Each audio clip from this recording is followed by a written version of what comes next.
যে আমার তো সলো হিরোইন এটার মধ্যে বলেছে, তো এখানে কমলি ম্যাডাম কোত্থেকে এলো? তার উনি ছিল নতুন হিরোটা। আর আমাদের বেনু ভাই, তোর নাম শুনেছো কিনা যায় না, পর উনি কিন্তু বেশ অনেকগুলো ছবি প্রডিউসও করেছেন, অভিনয় অভিনয় করেছে অনেক ছবিতে। প্রথম প্রথম কিন্তু মানে সাইড হিরো টিরো করেছে আর কি। তারপর উনি মানে রাজকীয় ছবি ছিল, পোশাকের ছবি ছিল। পরে যাই হোক আমি 2-1টা শর্ট দিলাম, আমার মন খারাপ। তারপর চলে এসেছি বাসায়। আমি তারপর দিন শুটিং, আমি বললাম না আমি যাবো না। দেবা আরেকটা কথা বলি, সেটা হলো আমাকে সেটা আমার কোনো কিন্তু গডফাদার ছিল না যে আমাকে বুদ্ধি দিবে, বলবে এটা ভালো না, এটা খারাপ, এটা ভালো।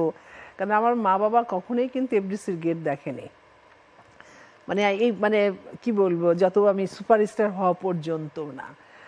তো যে ডিসিশনটা নিয়েছি আমি নিয়েছি। তখন আমার মনে হলো যে না, তো ওনারা বলছে আমাকে সলো, আমি একা হিরোইন, সেখানে দেখি ম্যাডাম কবরিয়া। আমি বললাম না, আমি করবো না, শেষ হলো না।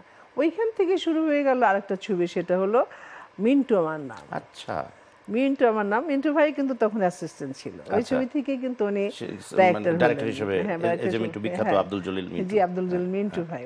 হাবিবুর রহমান খান প্রডিউসার, তখন অনেকেই ছিল কিন্তু, সটকু ভাই, তারপরে আপনার ফখরুল হাসান পরীকে হয়েছে, আপনার ডাইরেকশন দিয়েছে 2-1টা। তারপর অনেকেই ছিলেন আর কি, তখন কিন্তু অ্যাসিস্ট্যান্ট ছিলেন। পরে ওনারা ছবি বানাবে, ওই যে মিন্টু বান্না, মিন্টু ভাইও কিন্তু নতুন, আমিও নতুন। তো প্রেস কনফারেন্স করা হলো। নায়ক ওই ছবিতে কে ছিল? নায়ক পারভেজ ভাই ছিল, হ্যাঁ সোহেল রানা।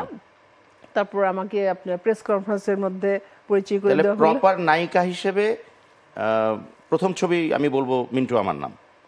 ওটা তোমাকে জানতে হবে যে ওটা তো হয়নি, আমি তো করতে পারি না এই ছবিটা। ওই ছবিটাও হয়নি? ওই ছবিটা তো আমি করতে পারি, এটাই তো স্ট্রাগল। হ্যাঁ হ্যাঁ, ওইটাই জানতে চাচ্ছি। তোমার এটা অনুষ্ঠানটা আছে স্ট্রাগলের মধ্যে, এটাই তো স্ট্রাগলটা। ওটাও হয়নি? না, ওটাও হয়নি। কেন? তো কেন ওটা যেতে হবে না? তুমি যদি তোমার শর্ট টাইম তাহলে এটা শেষ করো। না না না, বলুন, অসুবিধা নেই। এটা মনে করো যে পরে আমার ওটাও মানে প্রেস কনফারেন্স করেছে, রোজিনার নামটা কিন্তু ওই ছবি থেকে হয়েছে। আচ্ছা, ওই ছবিতে যে আপনার গল্পের যে হিরোইনটা, তার নাম রাখা হলো রোজিনা। আচ্ছা, এটা মহিউদ্দিন স্যার ছিল একজন, নাম শুনেছি না?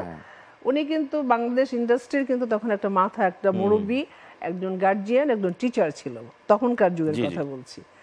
তো সেখানে ওই মহিউদ্দিন সাহেবও কিন্তু উনি কিন্তু হাবিবুর রহমান খান, গ্রুপ ছিল ওদের। তখন যখন প্রেস কনফারেন্স করলো, এটি করলো, আমার নাম রোজিনা, এটা উনি কিন্তু যোগ বিয়োগ করে নামটা দিলেন আমাকে। হ্যাঁ, তারপর যে গল্পটা তৈরি হলো, ওই গল্পের যে চরিত্রটা হিরোইন, ওইটার নামও রোজিনা দেওয়া হলো, কারণ আমি নতুন, যার জন্য নামের সঙ্গে যেন মিল থাকে। মিন্টু ভাই ডাইরেক্টর, সেও কিন্তু নতুন। পরবর্তীতে ওইখানেও রিহার্সাল করছি, ওই মডার্ন চরিত্র ছিল, আমি তখন স্কার্টন থাকি। তারপর ধরো হয়তো ওইখানেও কিন্তু 2-3 সপ্তাহ বাকি আছে, এফডিসিতে গেছি 4 নম্বর ফ্লোরে, তখন সেট টেট হচ্ছে আর কি। তো আপনার 2 সপ্তাহ আগে পারস ভাইরা হাই ভাই গেছেন আমার বাসায়, কারণ পারস ভাইয়ের সাথে আমি ছবিতে দেখেছি, কিন্তু পার্সোনাল তখন কখনো দেখা হয় নাই।